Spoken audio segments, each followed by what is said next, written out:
mula sa araw-araw kong ginagawa. Masasabi kong ito ang aking self-care routine. Una ay ang pagkakape. Hindi mag-i-start ang araw ko hanggat ako'y hindi nakakapagkape.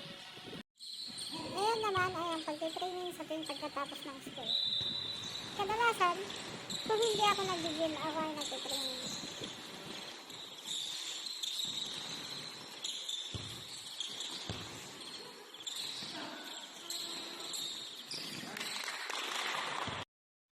Ito naman ang aking mga ginagawa sa tuwing kasama ko ang mga tropa.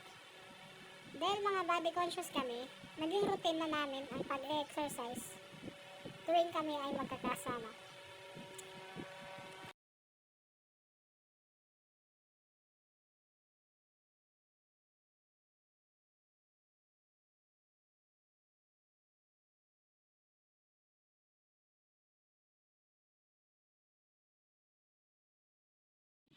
Ang pagbabasketball naman ay ang kinalakihan kong sports.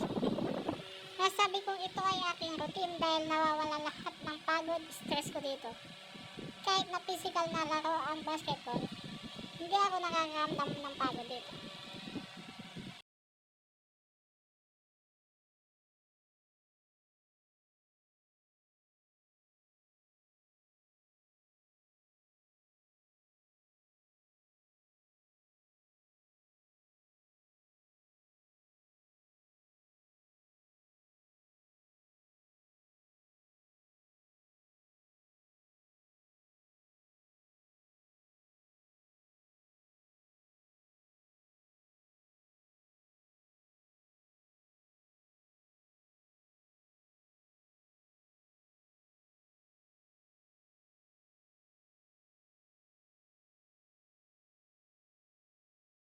Isa rin sa aking self-care routine ang pagpipaint.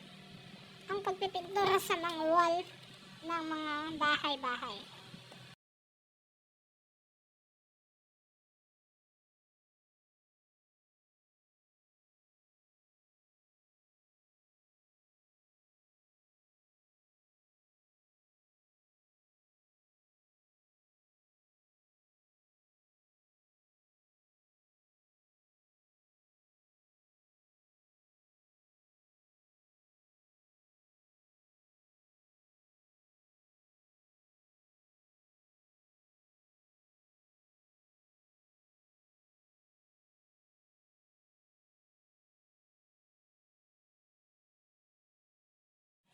Isa naman sa hindi ko makakalimot ang self-care routine ay ang paglalaro ng online game.